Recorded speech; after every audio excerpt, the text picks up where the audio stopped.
Le président Paul Biya a donc prêté serment le 6 novembre 2025, il y a quelques jours. Ils sont nombreux, ces Camerounais, qui exigent, entre autres réformes, un remaniement ministériel. Et certains s'accordent à dire que ça devrait être un vrai remaniement ministériel. Ils sont même nombreux qui ont cru que juste après cette prestation de serment au Palais de Verre Paul Biya, en soirée ou alors le lendemain, on pouvait avoir ce nouveau staff gouvernemental. Pour l'instant, il n'en est rien. Je peux souligner simplement que le dernier remaniement ministériel au Cameroun date de 2019. 6 ans plus tard, il n'y a plus remaniement ministériel. Beaucoup de ministres sont même morts en fonction. Nous avons eu 2 démissions il y a quelques mois, la démission de M. Chiroma et la démission de M. Bello Bouba Magari. Jusque-là, il n'y a pas eu un remaniement ministériel. Je commence avec vous, professeur Onangini. Comment expliquer cette attitude du président Paul Biya? Un remaniement ministériel au Cameroun, pour l'heure, il est inutile pour le président? Merci de me poser la question. Au Cameroun, comme dans d'autres pays, c'est pas spécifique au Cameroun, l'élection présidentielle, c'est-à-dire de la principale autorité du pouvoir exécutif, dans un cadre constitutionnel où cette autorité détient peut-être pas l'entièreté du pouvoir exécutif, mais la prépondérance dans le pouvoir exécutif, et que cette autorité nomme donc les membres du gouvernement. Après une élection, généralement, il y a un mouvement ministériel. Maintenant, dans l'expertise, et particulièrement l'expertise camerounaise, il y a une typologie de ces mouvements. Il y a ce qu'on appelle une formation de gouvernement. La typologie a été forgée en fait par Pierre Flambon-Gayap dans son livre Cameroun qui gouverne. Il y a une formation de gouvernement. Ça veut dire que le mouvement ministériel a une large ampleur. Non seulement il restructure fortement le gouvernement en termes de personnalité, mais il change parfois la structure du gouvernement. Il y a ce qu'on appelle une recomposition du gouvernement, et il y a ce qu'on appelle un ajustement du gouvernement. L'ajustement du gouvernement, c'est la forme mineure où le gouvernement n'est pas bouleversé. Toujours est-il qu'il y a généralement un mouvement ministériel. Et ce mouvement ministériel est d'autant plus attendu que le septennat précédent, le président Paul Biya n'a fait qu'un seul mouvement ministériel que vous avez évoqué en janvier 2019. Et il y avait des pressions politiques autant que des pressions sociales appelant à ce qu'il y ait un mouvement ministériel, un autre mouvement ministériel qui n'est jamais arrivé. Dans une conjoncture où l'élection présidentielle s'est soldée par une controverse qui a pris une forme dramatique avec une tentative claire d'insurrection, entraînant donc la réponse des forces de défense et de sécurité, réponse proportionnée, parce que une certaine propagande veut faire croire. Vous parlez des réponses proportionnées. Alors ça il y a veut des dire, morts. oui, mais il peut y avoir réponse proportionnée des morts. Cela signifie que les morts, ça ne dit rien. Ce n'est pas que les morts ne me disent rien, c'est qu'il y a des conditions objectives du maintien de l'ordre. Quelque chose explique les morts. Attendez. Prenez par exemple la brigade de Newbel. Vous avez des groupes qui avancent et qui encerclent une brigade. À l'intérieur de la brigade, il y a des agents qui sont là pour assurer le service public. Ils font face à une foule menaçante. Ils font des avertissements. La foule ne se calme pas et se montre de plus en plus agressive. Ils font des tirs de sommation. La foule ne se calme pas. Mais en maintien, qu'est-ce que vous voulez qu'ils fassent? Il faut tuer. Oui, mais le droit du maintien de l'ordre définit. Il y a une démarche de principe qui est indiquée dans la loi 90-054. L'usage des armes à feu est par principe proscrit. Mais l'article 4 dit qu'il y a des conditions dans lesquelles on peut recourir à l'usage des armes à feu. Donc, l'armée et la gendarmerie et la police du Cameroun ont fait l'effort de réprimer le moins possible, s'il faut utiliser ce mot. Parce que justement, l'une des choses qui était recherchée, c'était que la réponse par le maintien de l'ordre soit tellement violente que ça crée un mécontentement généralisé. Mais quand vous avez des gens radicalisés et violents, malheureusement, il y a des situations où il y a des morts. Et peut-être même que les commanditaires de cette affaire, c'est ce qu'eux, ils recherchaient. Donc, passons. Pour dire que il faut faire extrêmement attention dans ce genre de situation. Et l'autorité est consciente de ce que ce climat de tension est lié à un certain nombre de problèmes que le président Paul Biya, à l'occasion de sa prestation de serment, a évoqués. Et il sait aussi que les mêmes courants de l'opinion attendent un mouvement ministériel. Que ça fasse plaisir ou pas à tel ou à tel secteur, c'est quelque chose qui est objectif. Les gens attendent un mouvement ministériel. Maintenant, c'est le président de la République qui va déterminer le moment et l'ampleur. Mais les conditions effectives font que ça va être difficile de se passer d'un tel mouvement.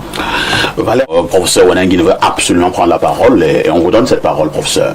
Oui, merci de me donner la parole. Comme je l'ai déjà indiqué, la tradition camerounaise est qu'au début d'une mandature, au début d'un mandat de président, il y ait un mouvement ministériel qui inaugure en quelque sorte l'action que le président, appuyé par son gouvernement, va mener tout au long du mandat. C'est un élément de tradition qu'il ne faut pas négliger. Mais on ne s'arrête pas simplement à la tradition. Maintenant, à l'occasion d'un tel mouvement ministériel, le président de la République, qui a la prérogative constitutionnelle de nommer le gouvernement, va nécessairement arbitrer entre différentes considérations.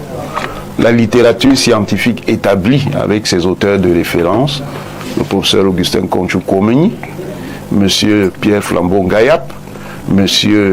le préfet Galim Irenengon et moi-même avons dressé les critères qui entrent en compte dans l'élaboration d'une équipe. Il y a nécessairement des critères politiques en termes de confiance. Il y a des critères techniques en termes de profil, par exemple. Il y a des critères de parcours. Il y a des critères de parcours qui sont également pris en compte. Que le parcours soit un parcours politique, par exemple, à l'intérieur d'une organisation politique sur laquelle on s'appuie, comme le RDPC, ou que le parcours soit administratif ou même purement technique. Donc tous ces éléments-là peuvent entrer en compte. Maintenant, comme disait M. Elundou, il y a des conditions, et je dirais des conditions contraignantes de l'action d'un gouvernement. Et les préoccupations que posent nos compatriotes ont trait à ça. C'est-à-dire, quelle est la marge de manœuvre d'une équipe gouvernementale que le président Paul Biya va pouvoir mettre en place. Et c'est là où le poids d'une contrainte pèse, qui est le grand problème des pays de la zone franc. Comment faire, par exemple, des politiques structurelles sur le plan économique en étant privé d'une action directe par la monnaie? Ça, c'est une grosse difficulté. Et ça, c'est l'un des problèmes que le président a toujours rencontré. Mais évidemment, il fait face à des résistances stratégiques qui viennent de l'extérieur. Et qui sont, pour finir, qui sont à l'origine, d'ailleurs... Répondez à la question, professeur. Mais est-ce que je n'ai pas répondu à la question? Je vois le thème là. Est-ce que je n'ai pas... enfin remanier le gouvernement? Mais il va remanier le gouvernement. Ça, c'est clair. Moi, je vais poser une autre question. Oui. Je m'appuie sur Valère Bessala. Vous êtes dans des explications idéologiques. Non, ce n'est pas des explications idéologiques. C'est des explications systémiques et structurelles. Valère, ce n'est pas la même chose. Je ne suis pas son porte-parole. Il a posé un problème sur cette table. Oui. Le président Biya que nous avons en 2025, est-ce qu'il a encore toute... sa capacité, toute sa force à redonner un gouvernement de forte amplitude au peuple? Et Valère est allé en profondeur pour démontrer qu'il y a déjà un certain nombre de soucis. Monsieur Aïssi, est-ce que cela n'est pas le monsieur Aïssi, vous savez que cela relève d'une construction mythologique. Ah bon? Oui. Ce qui est déterminant dans l'être humain, c'est certainement la condition physique, mais c'est surtout la condition intellectuelle. Tant que vous n'avez pas fait la preuve que le président Paul Biya n'a pas ses capacités mentales, à la tête du Cameroun, il peut diriger. Parce que c'est le cerveau, c'est le cerveau qui dirige. Et j'ajouterais, contrairement à ce que certains pensent, tant que quelqu'un qui est âgé n'a pas de maladie qui affecte ses capacités nerveuses, il est encore plus intelligent que vous. Parce que, attendez, plus qu'à l'intelligence,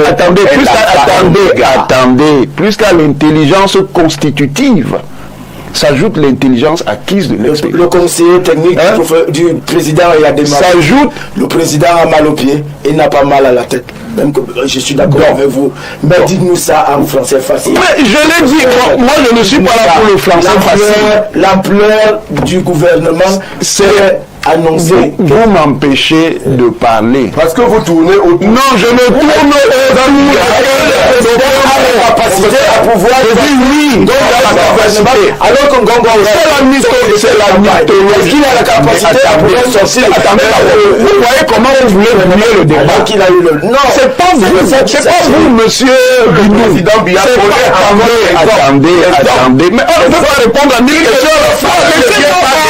Il va nommer qui? Laissez-vous apparemment. Vous avez votre gouvernement que vous voulez imposer à Paul Biya. Non, c'est Paul Biya qui a été élu. Et c'est Paul Biya qui choisit avec qui il va travailler. Par contre, avec son expérience politique et son art gouvernement, Paul Biya lui-même sait, et il a dit dans son discours de prestation de serment, qu'il sait qu'on est dans une période sensible. Et dans une période sensible, lui-même a intérêt à intégrer dans une certaine mesure les attentes qui viennent de ce que vous appelez le peuple. Moi, je dirais simplement la communauté.